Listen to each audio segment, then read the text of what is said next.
Hello everyone. Once again, welcome back to Spoken English Achievers. Today's very easy sentences are ready. Let's get into the video without wasting our time. அவள் அழுது கொண்டே அலுவலகத்தை விட்டு வெளியே ஓடினாள். She burst into tears and ran out of the office. She burst into tears and ran out of the office. உன்னுடைய செயல்கள் எனக்கு நெகிழ்ச்சியாக இருக்கிறது. I am touched by your actions. I am touched by your actions. நான் பிரமிப்பில் இருக்கிறேன். I am in awe. I am in awe. அவள் எல்லாவற்றையும் ஆர்வத்துடன் செய்கிறாள்.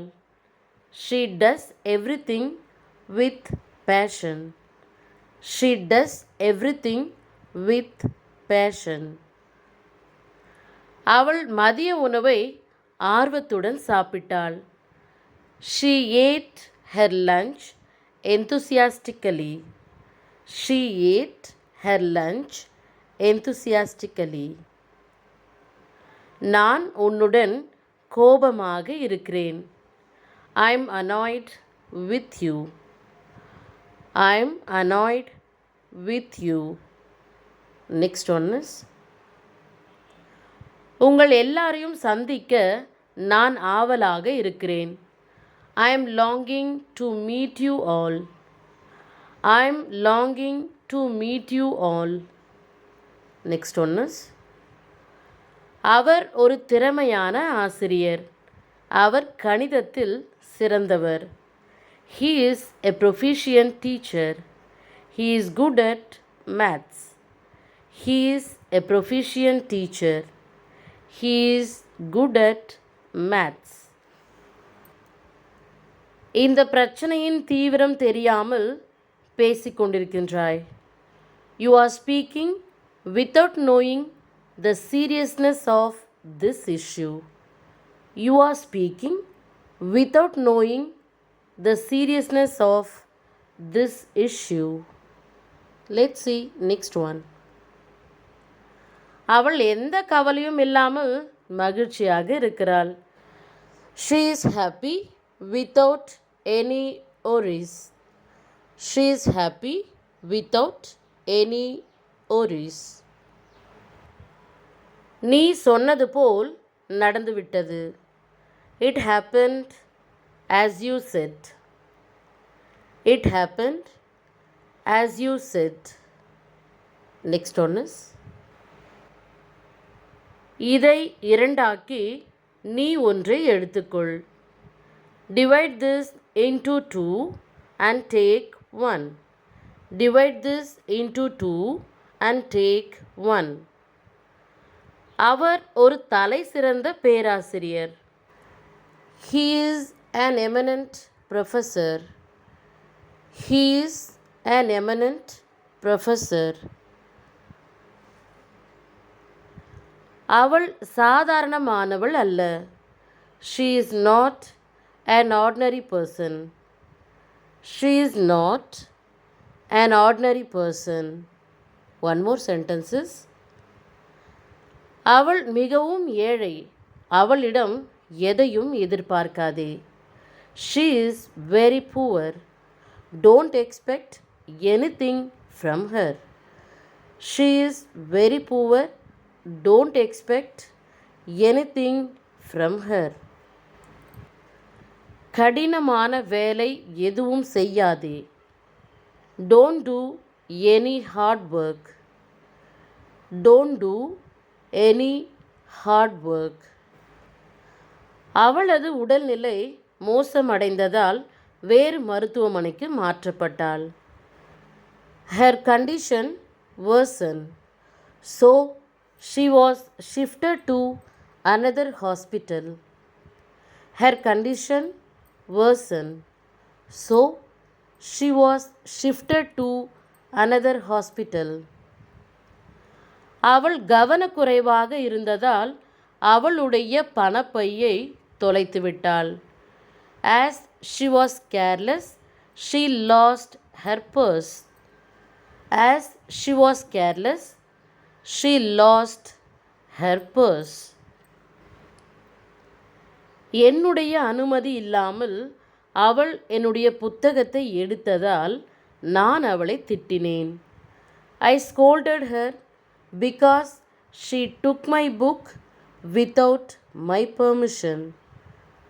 I scolded her because she took my book without my permission. எனக்கும் அதற்கும் எந்த சம்பந்தமும் இல்லை. எனவே என்னிடம் எதுவும் கேட்காதே. I have nothing to do with it. So don't ask me anything. I have nothing to do with it. So don't ask me anything. அவனுக்கு எதுவும் தெரியாது. எனவே அவனை கேட்டு ஒரு பிரயோஜனமும் இல்லை. He doesn't know anything. So there is no point in asking him. He doesn't know anything. So there is no point in asking him. அதை பற்றி அவனிடம் போய் கேள். ஒருவேளை அவனுக்கு ஏதாவது தெரிந்திருக்கலாம். Go and ask him about it. Maybe he knows something. Go and ask him about it. Maybe he knows something. என்னை பார்த்தவுடன் அவள் பேசுவதை நிறுத்திவிட்டாள். She stopped talking when she saw me. She stopped talking when she saw me. உனக்கு உதவி செய்யும் அளவுக்கு நான் பணக்காரன் இல்லை. I am not rich enough to help you. I am not rich enough to help you. அவள் ஒரு தவறு செய்துவிட்டாள்.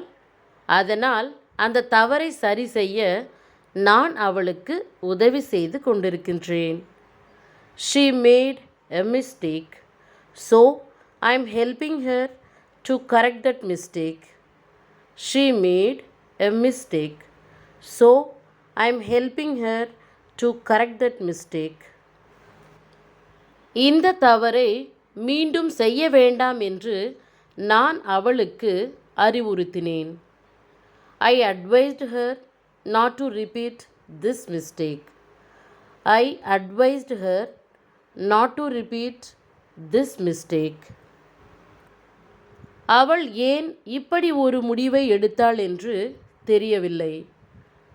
I don't know why she took such a decision.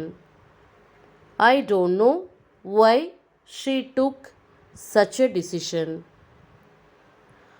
அவள் எடுத்த முடிவு சரியானது. நான் அவளுடைய முடிவில் தலையிட மாட்டேன். She made the right decision. I won't interfere with her decision. She made the right decision. I won't interfere with her decision. மற்றவர்களின் கருத்துக்களின் அடிப்படையில் முடிவுகளை எடுப்பதை நிறுத்து. Stop making decisions based on other people's opinions. Stop making decisions based on other people's opinions. நான் ஒரு முடிவுடன் இங்கு வந்துள்ளேன். I have come here with a decision. I have come here with a decision. தனியே வெளியே போவது பாதுகாப்பானது கிடையாது. எனவே உன்னுடன் யாரையாவது கூட்டிக் கொண்டு போ.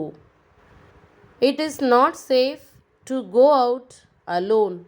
So take someone with you. It is not safe to go out alone. So take someone with you. My dears, once again, thank you so much for watching this video. See you again later. Be safe and goodbye.